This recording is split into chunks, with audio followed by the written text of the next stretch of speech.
दोस्तों, एक व्यक्ति एक मार्ग में बहुत तेजी से आगे बढ़ रहा था। तभी अचानक वह दूसरे व्यक्ति से टकरा गया। इस पर वह दूसरा व्यक्ति क्रोधित होकर कहता है, अरे जानवर हो, क्या तुम्हें दिखाई नहीं देता? एक सांड की तरह लगातार आगे बढ़ते जा रहे हो। इस पर पहला व्यक्ति कहता है, काश आप जो कह रहे हैं वही सत्य होता, लेकिन दुर्भाग्यवश मैं एक मनुष्य हूं। उस पहले व्यक्ति के मुख से यह सुनकर उस दूसरे व्यक्ति का क्रोध शांत हो गया। वह उस पहले व्यक्ति से कहता है, लगता है तुम बहुत दुखी हो, वरना सौभाग्य की बात को दुर्भाग्य न कहते, क्योंकि एक इंसान का जन्म पाना तो बड़े ही सौभाग्य की बात है। मनुष्य का जीवन बड़ी कठिनाइयों से मिलता है और तुम हो कि एक जानवर होना चाहते हो। तभी वह पहला व्यक्ति कहता है, मित्र, क्या आपने कभी किसी जानवर को आत्महत्या करते हुए देखा है? क्या आपने कभी किसी जानवर को किसी दूसरे जानवर को धोखा देते हुए देखा है? क्या आपने किसी जानवर को अपने अतीत या फिर अपने भविष्य के लिए परेशान होते हुए देखा है? ऐसे में मनुष्य का जीवन भला सौभाग्य की बात कैसे हो सकती है? इससे अच्छा तो पशुओं का जीवन ही है। हम मनुष्य तो पशुओं से भी गए गुजरे हैं। उस पहले व्यक्ति की यह सारी बातें सुनकर वह दूसरा व्यक्ति कहता है, लगता है तुम बहुत दुखी हो, तुम्हारे जीवन में बहुत बड़ी समस्या आ पड़ी है। यदि ऐसा है तो तुम्हें इसका समाधान महात्मा बुद्ध के पास मिल जाएगा, तो वहां जाओ। तभी पहला व्यक्ति कहता है कि कौन है? क्या कोई साधु है, महात्मा है, ऋषि मुनि है, पंडित है? अगर वह इनमें से हैं तो इनमें से कोई भी मेरी मदद नहीं कर सकता। मैं ऐसे कई लोगों से मिल चुका हूं और इनके पास मेरी समस्या का कोई समाधान नहीं है। इस पर वह दूसरा व्यक्ति कहता है, वह इनमें से तो नहीं है, लेकिन वह क्या है यह मैं भी नहीं जानता। बस मैं इतना ही जानता हूं कि जो भी उनके पास जाता है उनकी सभी समस्याओं का समाधान वह बड़ी सरलता से कर देते हैं। जो भी उनके पास आता है वह अपने सारे दुख दर्द वहीं पर छोड़कर चला आता है। उस दूसरे व्यक्ति की बात सुनकर पहले व्यक्ति को लगा कि उसे भी महात्मा बुद्ध से मिलना चाहिए। उसने उस दूसरे व्यक्ति से कहा, ठीक है भाई, अगर तुम कहते हो तो मैं एक बार उनसे भी मिल लेता हूं। उन्हें भी देख लेता हूं कि आखिर ऐसी क्या बात है जो लोगों की समस्याओं का समाधान बड़ी सरलता से कर देते हैं। इतना कहकर वह व्यक्ति अगले ही दिन महात्मा बुद्ध से मिलने के लिए निकल पड़ा। लगातार 3 दिन की यात्रा करने के बाद आखिरकार वह महात्मा बुद्ध के पास जा पहुंचा। जब वह महात्मा बुद्ध के करीब पहुंचा तो उसने देखा कि महात्मा बुद्ध अपने सभी शिष्यों को उपदेश दे रहे थे। महात्मा बुद्ध कह रहे थे, इस पृथ्वी पर उपस्थित हर किसी का जीवन बहुत कीमती है, परंतु मनुष्य जीवन अनमोल है। इसका उपयोग कर मनुष्य जीवन के उच्चतम शिखर तक पहुंच सकता है और इसी मनुष्य जीवन के कारण हम मनुष्य पशुओं से नीचे भी आ सकते हैं। महात्मा बुद्ध का यह उपदेश समाप्त होते ही वहां पर जो भी लोग बैठे हुए थे वह वहां से चले गए। तभी वह व्यक्ति महात्मा बुद्ध के करीब पहुंचा और वह महात्मा बुद्ध को प्रणाम करके कहता है, हे बुद्ध, आप कहते हैं कि हम मनुष्य का जीवन अनमोल है। आखिर हम मनुष्य के जीवन में ऐसी क्या बात है? हम मनुष्य के जीवन में कीमती जैसा क्या है? हम चिंता करते हैं, परेशान रहते हैं, हम अपने भविष्य के लिए हमेशा चिंतित रहते हैं। ऐसे ही हजारों प्रकार की समस्याएं हम मनुष्य के जीवन में चलती रहती हैं। लेकिन आप क्या जाने, आप तो एक साधु हैं। आपने तो ये सारी चीजें त्याग दी हैं और इसीलिए शायद आप ये सारी बातें बड़ी आसानी से कह सकते हैं। मुझे तो यही लगता है कि मनुष्य का जीवन बहुत ही कठिन है, हमें इसे समाप्त कर लेना चाहिए। आपने कभी किसी पशुओं को देखा है ना तो वह चिंता करते हैं, ना ही उन्हें किसी तरह की तकलीफ होती है, ना ही वह कोई परेशानी में रहते हैं। वह तो अपना जीवन मौज मस्ती में जीते हैं, ना ही उन्हें अपने भूतकाल की चिंता होती है और ना ही भविष्य की। ना ही वह किसी को धोखा देते हैं और ना ही किसी से शिकायत करते हैं। वह तो बस अपना जीवन जीते रहते हैं और वहीं पर दूसरी तरफ हम मनुष्य का जीवन ठीक इसका उल्टा है। मुझे तो यही लगता है कि मनुष्य का जीवन पशु के जीवन से भी बदतर है। मनुष्य जीवन एक श्राप है जो हमें मिला है। ऐसे में आपको मनुष्य जीवन में ऐसी क्या विशेषताएं नजर आती हैं जो आप लोगों को झूठ बताते रहते हैं कि हम मनुष्य का जीवन बहुत कीमती है, बहुत मूल्यवान है। इस दौरान महात्मा बुद्ध उस व्यक्ति की सारी बातें ध्यानपूर्वक सुन रहे थे और वह उसकी मनोदशा को समझ रहे थे। आखिर में महात्मा बुद्ध मुस्कुराते हुए उस व्यक्ति से कहते हैं, भंते, तुम अपने जीवन के संघर्षों से भाग रहे हो। यदि तुम संघर्ष करोगे ही नहीं तो जीवन सफल कैसे बनेगा? और जब हम संघर्षों से भागते हैं तो हमारा जीवन दूसरों के अधीन हो जाता है और फिर हमें दूसरों के अनुसार ही चलना पड़ता है। इसलिए हमें अपने जीवन के लिए संघर्ष तो करना ही पड़ता है। महात्मा बुद्ध के मुख से यह सुनकर वह व्यक्ति बहुत अचरज में पड़ गया। उसने तुरंत ही महात्मा बुद्ध को प्रणाम किया, उनके चरणों में जा गिरा और उनसे कहने लगा, हे बुद्ध, आपको कैसे पता चला कि मैं अपने जीवन में संघर्षों से भाग रहा हूं, उनसे बचना चाहता हूं?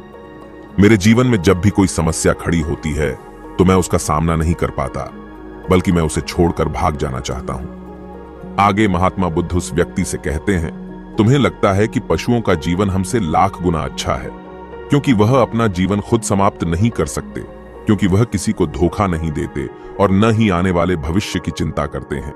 इसका मतलब यह तो नहीं कि पशुओं के जीवन में कोई संघर्ष नहीं है। पशुओं के जीवन में तो जन्म से लेकर मृत्यु तक संघर्ष ही होता है।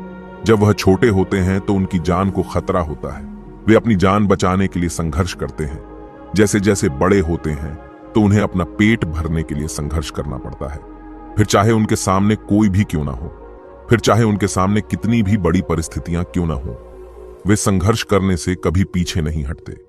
लेकिन हम मनुष्य छोटे छोटे संघर्षों से डर जाते हैं।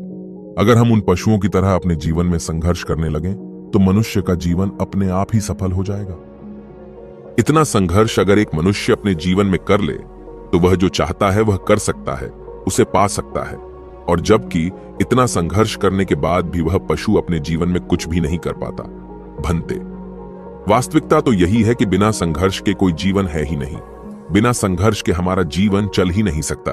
फिर चाहे कोई राजा हो या भिखारी, सबके जीवन में संघर्ष तो है ही। जो भी इन परिस्थितियों के खिलाफ संघर्ष नहीं करता, फिर चाहे वह मानव हो या पशु, उसका नष्ट होना तय है। इस पर वह व्यक्ति कहता है, हे बुद्ध, क्या आप मुझे कोई ऐसी चीज दे सकते हैं जिससे मेरे जीवन के सारे संघर्ष हमेशा हमेशा के लिए मुझसे दूर हो जाएं? मेरी सारी चिंताएं, सारी समस्याएं, सारी परेशानियां हमेशा हमेशा के लिए खत्म हो जाएं और मेरा जीवन हमेशा हमेशा के लिए सुखमय बन जाए।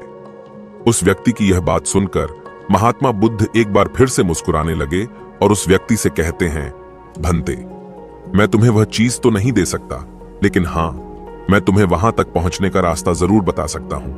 यदि तुम वहां तक पहुंचने का संघर्ष कर लो तो तुम वहां तक पहुंच ही जाओगे और तुम्हें वह चीज मिल जाएगी। लेकिन मेरी एक बात और याद रखना कि इसका अर्थ यह भी नहीं है कि इसके बाद से तुम्हारे जीवन में परेशानियां या फिर समस्याएं आनी बंद हो जाएंगी। तुम्हारे जीवन में परेशानियां और समस्याएं तो आती ही रहेंगी, लेकिन उनका प्रभाव तुम पर बहुत कम हो जाएगा। तुम्हारे जीवन में दुख और समस्याएं तो आएंगी, लेकिन वह तुम्हें छू नहीं पाएंगी। और ऐसी अवस्था में चाहे तुम्हें कोई कितना भी दुख देने का प्रयास क्यों न करे, तुम्हें चाहे कोई कितना भी धोखा देने का प्रयास क्यों न करे, तुम्हें कभी भी धोखा नहीं मिलेगा। सब कुछ तुम्हारे पास ही होगा, लेकिन फिर भी वह तुमसे दूर रहेगा। महात्मा बुद्ध की यह बात सुनकर व्यक्ति महात्मा बुद्ध के सामने दोनों हाथ जोड़कर महात्मा बुद्ध से कहता है, हे बुद्ध, बताइए वह चीज क्या है और मुझे कहां मिलेगी? मैं उस चीज को पाने के लिए कुछ भी कर सकता हूं। मैं अपना पूरा प्रयास लगा दूंगा, लेकिन उस चीज को हासिल करके ही दम लूंगा। इस पर महात्मा बुद्ध ने उस व्यक्ति से कहा, सोच लो भंते, एक बार यदि तुमने रास्ता शुरू कर दिया तो तुम्हें उस रास्ते पर चलते ही रहना होगा जब तक कि तुम अपनी मंजिल को पाने ही लेते। और यह रास्ता अत्यंत संघर्षों से भरा होगा। क्या तुम अपनी मंजिल तक पहुंच पाओगे? इस पर व्यक्ति कहता है, आप मुझे वह मार्ग बताइए, मैं उस पर चलूंगा। मैं अपनी अंतिम सांस तक संघर्ष करूंगा, लेकिन उस चीज को हासिल करके ही दम लूंगा। इस पर महात्मा बुद्ध कहते हैं, सुनो, उस चीज का नाम है शांति, जो तुम्हारे मन के भीतर गहराइयों में है। जैसे यह समुद्र की लहरें ऊपर से तो बड़ी तीव्र नजर आती हैं और उछाल मारती हैं, जिन्हें देखकर हमारा मन घबरा जाता है, परंतु ठीक इसी के विपरीत उसकी गहराई में वह बहुत ही शांत होता है। और ठीक इसी प्रकार हमारे मन की गहराइयों में भी वह शांति छिपी हुई है। तुम्हें अपने मन की गहराइयों में उस शांति को खोजना होगा, उस शांति के लिए संघर्ष करना होगा। और अगर तुम रास्ते से नहीं भटके तो जैसा मैंने तुम्हें कहा है वह सब तुम्हें मिलेगा जो तुम चाहते हो। महात्मा बुद्ध के मुख से यह सुनकर वह व्यक्ति कहता है, हे तथागत, मैंने तो सोचा था कि आप मुझे कोई ऐसी वस्तु बताएंगे जिसे मैं किसी भी हालत में खोज लूंगा और उसके बाद मेरा जीवन सुखमय बन जाएगा। इस दुनिया में ऐसी कोई चीज जिसे खोजा नहीं गया, उसे तो खोजा जा सकता है, लेकिन मैं अपने मन के भीतर कैसे जा सकता हूं? वहां भला कौन सा मार्ग जाता है? वहां भला ऐसी कौन सी सवारी जाती है जिस मार्ग पर मैं चलकर या फिर उस सवारी के द्वारा वहां तक पहुंच सकता हूं। इस पर महात्मा बुद्ध मुस्कुराने लगे और उस व्यक्ति से कहते हैं, भंते, वहां पर कोई सवारी नहीं जाती और न ही वहां पर मनुष्य पैदल जा सकता है। फिर भी वह एक मार्ग है और उस मार्ग पर चलना ही पड़ता है। इस पर वह व्यक्ति कहता है, हे बुद्ध, तो आप मुझे बताइए, मैं उस मार्ग पर चलकर कैसे अपने मन के भीतर की उस शांति को खोज सकता हूं। इस पर महात्मा बुद्ध ने कहा, इस दुनिया में सबसे शक्तिशाली क्या है? इसका जवाब देते हुए वह व्यक्ति कहता है, हे बुद्ध, इस दुनिया में सबसे शक्तिशाली चक्रवर्ती सम्राट हैं, जिसके पास असीम शक्ति है, जिसके पास सब कुछ है, उसके पास किसी चीज की कोई कमी नहीं। इसके जवाब में महात्मा बुद्ध कहते हैं, नहीं, इस दुनिया में सबसे शक्तिशाली चीज है इच्छा, और यही इच्छा इस दुनिया को चला रही है। जो कोई भी कुछ भी कर रहा है वह उसकी इच्छा का ही परिणाम है, उसका कर्म है, सब कुछ उसकी इच्छा के अनुसार ही चल रहा है। जहां तक बात है एक चक्रवर्ती सम्राट की, तो एक इच्छा एक चक्रवर्ती सम्राट को भी धूल में मिटा सकती है, और वहीं पर उसी के विपरीत एक इच्छा एक आम इंसान को भी एक चक्रवर्ती सम्राट बनाने में सक्षम है। इस दुनिया में जो कोई भी है, जहां कहीं भी है, जिस किसी भी परिस्थिति में है, वह उसकी इच्छा के अनुसार ही है, वह उसकी इच्छा का परिणाम ही है। अपनी इच्छा के बल पर मनुष्य इस जीवन में कुछ भी कर सकता है, लेकिन एक वास्तविकता यह भी है कि मनुष्य अपनी इच्छा पर नियंत्रण नहीं कर पाता, जिस कारण उसके जीवन में वह सब भी घटित होता रहता है जिसकी वह चाहत नहीं रखता। हमारे मन की बुरी इच्छाएं हमारी तरफ बुरी चीजों को खींचती हैं, इसलिए इच्छा बहुत सोच समझकर करनी चाहिए। हमें अपने जीवन में क्या चाहिए, यह केवल हम अपनी इच्छा से ही निर्धारित कर सकते हैं। इस पर वह व्यक्ति कहता है, हे बुद्ध, तो क्या मैं अगर यह इच्छा करूं कि मुझे अपने मन की भीतर की शांति मिल जाए, तो क्या वह मुझे मिल जाएगी? तभी महात्मा बुद्ध कहते हैं, भंते, इस दुनिया में सबसे शक्तिशाली इच्छा अवश्य ही है, परंतु फिर भी मनुष्य न जाने अपने जीवन में तरह तरह की इच्छाएं पालता है, लेकिन वह सारी इच्छाएं उसकी पूर्ण नहीं हो पाती। जानते हो क्यों? क्योंकि उस इच्छा को पूरा करने के लिए एक और चीज की आवश्यकता पड़ती है, और वह एक चीज की कमी मनुष्य के जीवन में हमेशा बनी रहती है। क्या तुम उसके बारे में जानते हो? इस पर वह व्यक्ति कहता है, नहीं बुद्ध, मैं नहीं जानता। वह क्या चीज है? तभी महात्मा बुद्ध कहते हैं, भंते, संकल्प। संकल्प के बिना इच्छा व्यर्थ है। संकल्प के बिना तुम चाहे कितनी भी बड़ी इच्छा क्यों न कर लो, लेकिन वह कभी पूरी नहीं हो सकती। संकल्प जितना मजबूत होगा, तुम्हारी इच्छा भी पूरी होने की संभावना उतनी ही अधिक होगी, और संकल्प जितना कमजोर होगा, तुम्हारी इच्छा भी उतनी ही कमजोर होगी। इस पर वह व्यक्ति महात्मा बुद्ध से कहता है, हे बुद्ध, तो इसका अर्थ यह हुआ कि यदि मुझे शांति पाने की इच्छा है और मैं इसे पाने के लिए दृढ़ संकल्प करूं, तो क्या मुझे वह शांति मिल जाएगी? तभी महात्मा बुद्ध कहते हैं, भंते, संकल्प भले ही इच्छा को शक्ति प्रदान करता है, परंतु इच्छा और दृढ़ संकल्प होने के बाद भी व्यक्ति अपने मंजिल तक पहुंच नहीं पाता, क्योंकि वह राह में भटक जाता है और फिर थक हार कर वह अपने संकल्प को त्याग देता है और अपनी इच्छाओं को छोड़ देता है। क्या तुम जानते हो ऐसा क्यों होता है? इस पर वह व्यक्ति कहता है, हे बुद्ध, मुझे नहीं पता। तभी महात्मा बुद्ध कहते हैं, क्योंकि किसी भी मार्ग पर चलने के लिए उस मार्ग के ज्ञान का होना बहुत आवश्यक है, और यह ज्ञान हमें उस मार्ग पर चलकर ही मिल सकता है ना कि केवल बैठकर सोचने से। और जब हम उस मार्ग पर चलते हैं तो हमें छोटी मोटी दिक्कतें, समस्याएं, परेशानियां आती ही रहती हैं, और हम उन छोटी छोटी समस्याओं में फंस कर रह जाते हैं और हमारा संकल्प टूट जाता है। हमारी इच्छा उन छोटी छोटी समस्याओं के सामने कमजोर पड़ जाती है और हम उन समस्याओं के सामने घुटने टेक देते हैं, हार मान लेते हैं, और हमारा पूरा का पूरा जीवन फिर उन्हीं समस्याओं के इर्द गिर्द घूमता रह जाता है और हमारा पूरा जीवन वहीं पर समाप्त हो जाता है। इस पर व्यक्ति कहता है, हे बुद्ध, मैं आपकी बातों को समझने का बहुत प्रयास कर रहा हूं, लेकिन मुझे आपकी सारी बातें समझ नहीं आ रही। कृपया करके आप मुझे साफ और स्पष्ट तौर पर समझाने का प्रयास करें। तभी महात्मा बुद्ध ने उस व्यक्ति से कहा, भंते, मान लो कि तुम्हें किसी गांव में जाना है और वहां पर किसी व्यक्ति से मिलना है, और तुमने यह दृढ़ संकल्प किया है कि तुम उस व्यक्ति से मिलकर ही रहोगे। तुमने अपना सफर तो शुरू किया, लेकिन काफी वर्षों के प्रयास के बाद भी न तो वह गांव खोज पाए और न ही उस व्यक्ति से मिल पाए। तो ऐसे में क्या हुआ? इसके जवाब में वह व्यक्ति कहता है, हे बुद्ध, भला ऐसा कैसे हो सकता है? यदि मैं जीवित हूं और वह व्यक्ति भी जीवित है जिससे मैं मिलना चाहता हूं और मुझे वह गांव पता है, तो मैं उससे अवश्य ही मिल लूंगा। तभी महात्मा बुद्ध कहते हैं, भंते, तुम्हें उस गांव का नाम पता है और तुम्हें जिसे मिलना है उसका नाम भी तुम्हें पता है, पर तुम्हें यह नहीं पता कि गांव किस दिशा में है। तो ऐसे में तुम कौन सा मार्ग पकड़ोगे और किस मार्ग पर आगे बढ़ोगे? यदि मान लो कि तुमने किसी विपरीत मार्ग को पकड़ लिया, तो क्या वह तुम्हें उस गांव तक ले जाएगा? क्या वह तुम्हें उस व्यक्ति तक मिला पाएगा?